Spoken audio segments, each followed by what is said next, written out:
And for years, I have been teaching this concept of leadership, how to be a proper leader, a guide to your dog, how to build trust, all of these things, until one day I realized I was missing the key component that will turn everything around. And I learned it from an incredible dog named Wellington. Welcome to Beyond Obedience, the podcast, where we redefine dog companionship. Hi, I'm Tracy Franken, your guide to build a beautiful bond that transcends traditional training. Flip the script. This is where your dog is the true expert. For dog lovers who crave more than just a pocket full of treats, this is not your typical dog training podcast. This is Beyond Obedience. Hello, and welcome. This is Beyond Obedience, the podcast. It's finally here.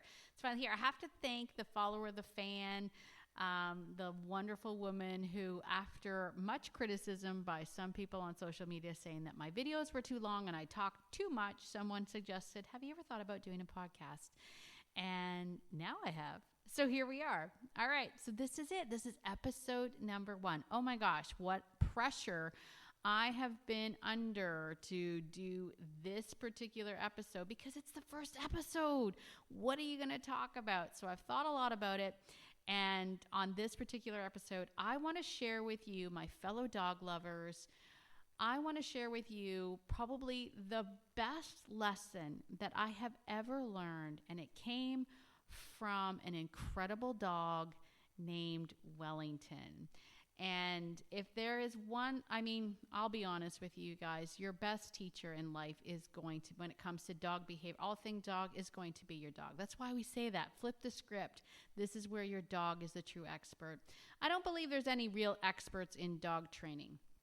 I think when you start to call yourself an expert in anything, you give yourself permission to be done with the journey. And we are constantly learning every single day. And so there are no real experts, just your dogs. So that's the story that I want to tell. But before I do, I wanted to name this episode Terms and Conditions May Apply. This is Beyond Obedience, the podcast. Terms and conditions may apply. And the reason for it is, before I jump into this story, I need to identify some key words here that are going to be used throughout the story. I want to give you the terms and the definitions of the words I'm using. Why, you might ask? Well, simply because some people are going to be offended by it. No matter what I do, no matter where I go, somebody gets offended by the terms that I use when telling these stories, when talking about dog behavior. They will take what I say and turn it into something else. And I just want to set the record straight from the get-go. So this episode is entitled Terms and Conditions May Apply. We're going to talk about those terms. What are the conditions? The conditions are simply this. I need you to have an open mind. I want you to have an open mind. Some of the things that we're going to be discussing on this podcast are going to be a little bit out there. Some of the things that I'm going to ask you to maybe go out and try with your dog are going to be a little out of the box. But if you just suspend all the other stuff that perhaps you've learned, the things that you've read, if you suspend that for just a moment, take off your training cap, and really delve deep into the world of the dog, you are going to open up so much for both you and the dog. So that's the conditions. I need you to have an open mind and maybe be a little bit crazy, right? Maybe be a little bit crazy, maybe be willing to try things, step outside your comfort zone, that sort of thing. And if you could do that, we're going to get along great. Now, let's get into those terms, because I'm going to be telling this incredible story about this incredible dog and the greatest lesson I ever learned from him. I want to share that with you today, but I need to talk about some terms first. And there's 3 terms that I'm going to be using in this story, and I want to get it out there so that I don't have to answer it in the comments. Okay? First and foremost. So the very first word that I'm going to talk about that's going to be in this is the word pack. P-A-C-K, pack. Oh my gosh, you wouldn't believe. I know some of you are like, what's so bad about the word pack, Tracy? And for you that said that, thank you. I don't know. I didn't think it was a bad word, but yet somebody's going to think it's a bad word. People are going to jump in the comments. They're going to say things like, oh my gosh, she talks about packs. Dogs don't form packs anymore. They don't do that. Listen, listen. For me, the word pack means a group of dogs. Now, if you've been following me for a while, or perhaps you're new to me, I have been living with large groups of dogs for over 25 years. And when I say large groups of dogs, I'm not talking about, 3 or 4 dogs. I'm talking about at one point in time, we had 19 dogs in our pack. That's a lot of dogs. And for me, pack means group of dogs, right? Very simply, it just means a group of dogs. You'll hear me use the phrase pack walk. That means we're walking a group of dogs. It doesn't have to mean more than that. But yet some people will make it. Some people will try to make it that way. So that's the first one. Packs of dogs means group. Pack to me also means social unit. Pack to me means family. Pack means different things to different people. But for me, it means nothing more than a group of dogs, a family, a social unit. All right? Term number 2 that people get their knickers in a knot about. And I'm going to say the word alpha. Some people cringed. Oh my gosh, Tracy, there's no such thing as alpha anymore. Dogs aren't alpha. There's the alpha theory has been la la la la la. Okay, I hear you. Yes, there's been some changes, but let's keep in mind that when I'm talking about alpha in this particular story, the dog I'm referring to was probably about as alpha as you can get, because he was a breeding dog.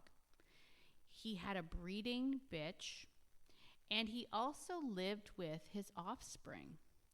So he was a family man, and that's what alpha means to me. It means a family man. He had a social unit. We had what I would refer to as a familial pack. And it was through watching this familial pack very, very close up that I learned so much about the social unit of these dogs. So much stuff that I learned from the social unit of these dogs. And I've had an opportunity to watch many different types of packs, right? I've seen temporary packs. I've run daycare groups that are temporary packs. I've seen my familial pack. I've seen, mixes and matches of packs. So all of these different varieties of social units of dogs have given me a different outlook. And that's what I wanted to share. So that's the second. Now, the third and the final word that I'm going to use, I want to go a little bit deeper. And if you'll just give me a little bit more time on this one, and that would be the word leadership. Now, you're going to hear me say that word a lot. I actually have a scorecard that I ask people to pay attention to called the leadership scorecard. And anytime I talk about leadership on social media, somebody comes in and goes, oh gosh, she's one of those.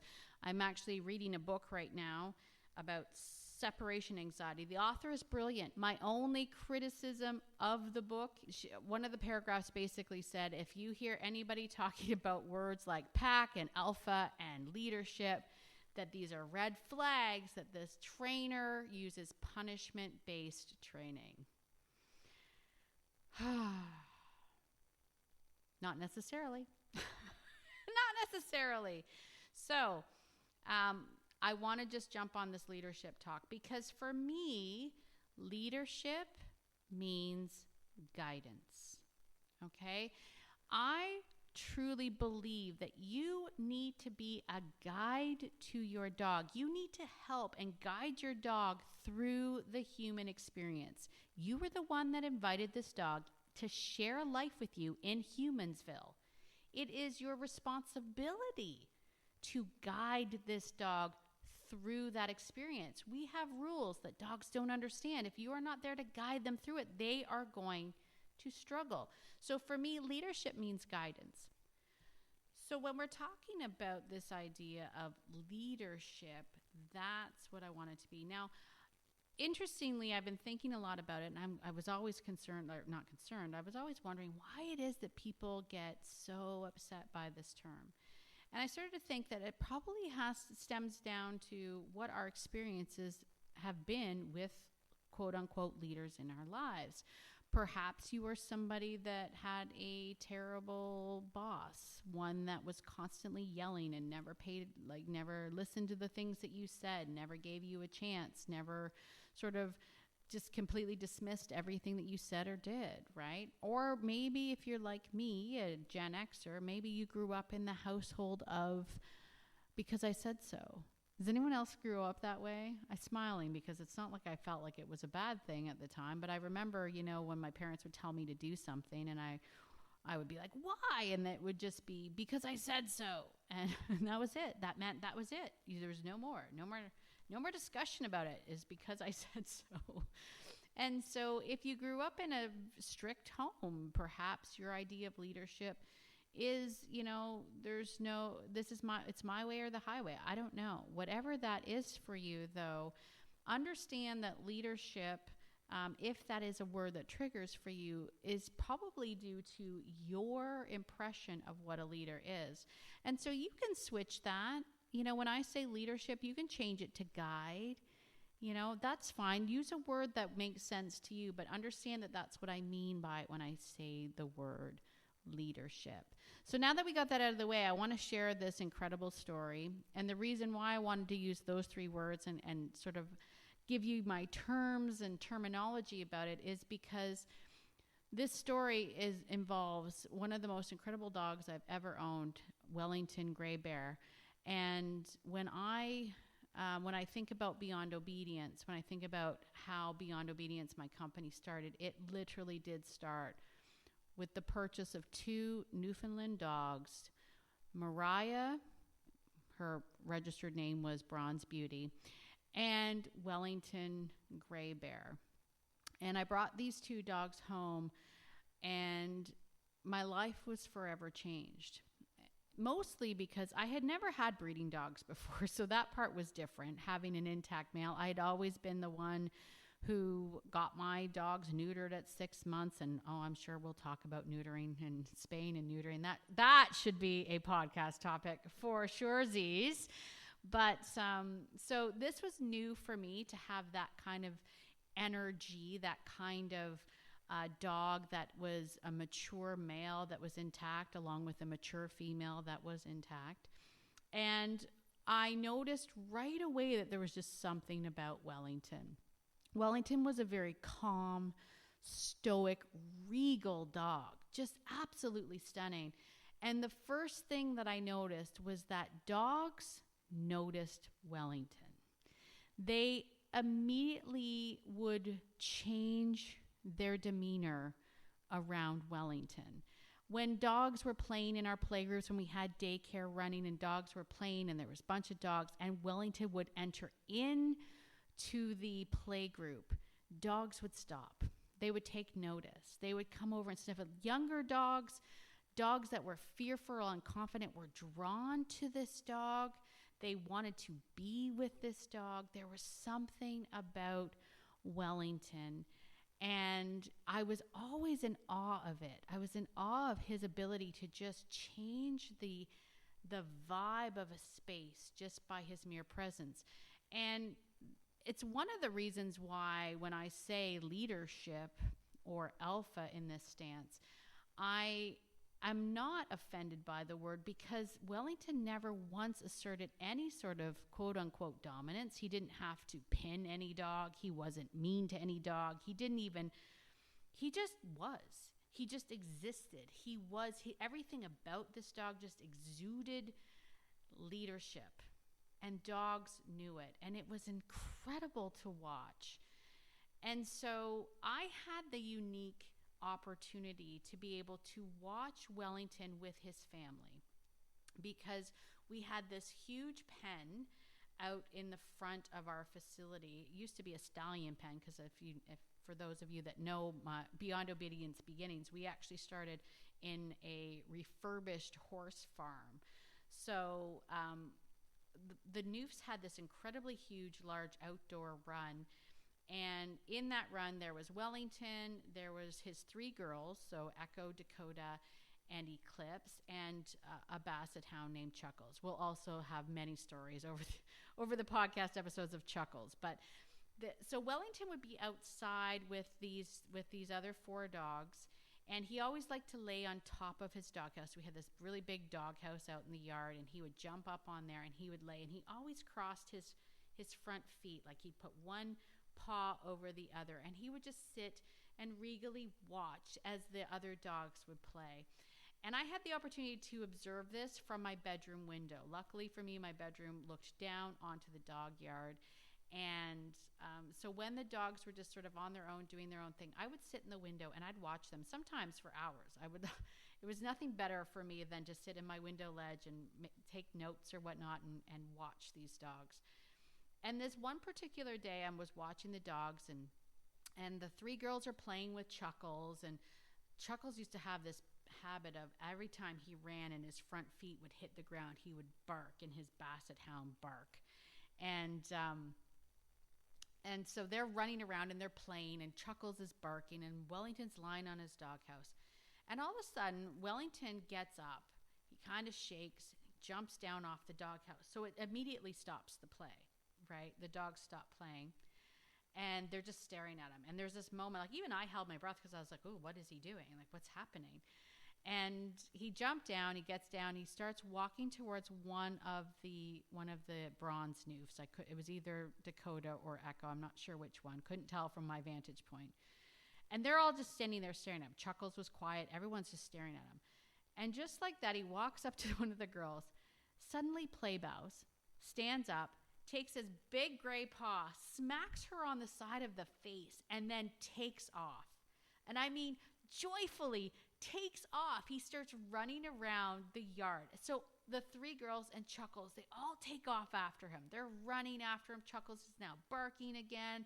And there's just this joyful, the most joyful, amazing play. They were deeking and play bowing and running and jumping. And I sat there with a grin on my face, the joy that was happening in this yard.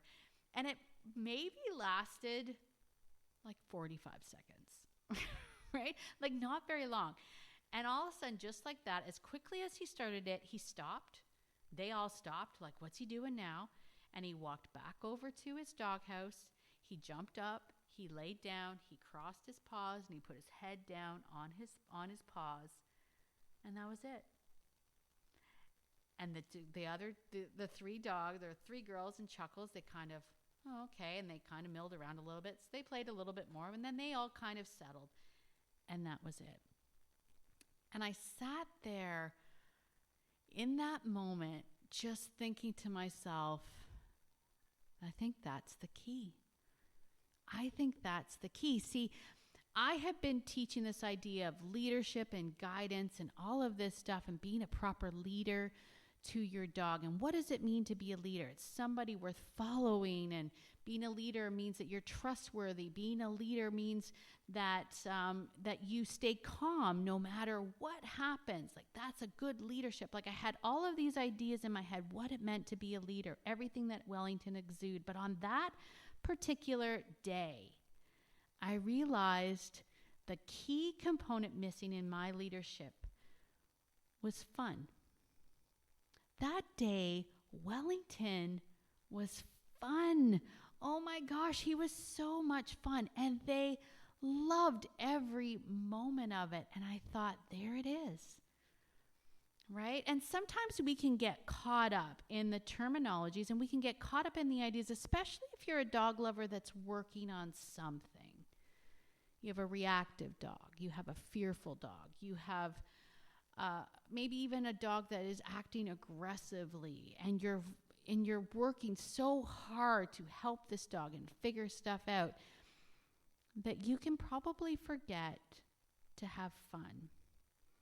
And if you're not having fun, even when you are rehabilitating your dog, even when you are working on reactivity, if you are not having fun, you're missing the key point of leadership. And Wellington taught me that day. And ever since that day, I have really tried to encompass this. Even when I'm working with other people's dogs, even when I'm working with someone else's dog that's tried to bite me before, I know that if I am not having fun, I'm truly not exuding the proper leadership that I need to make the changes that I need to make. So there you go.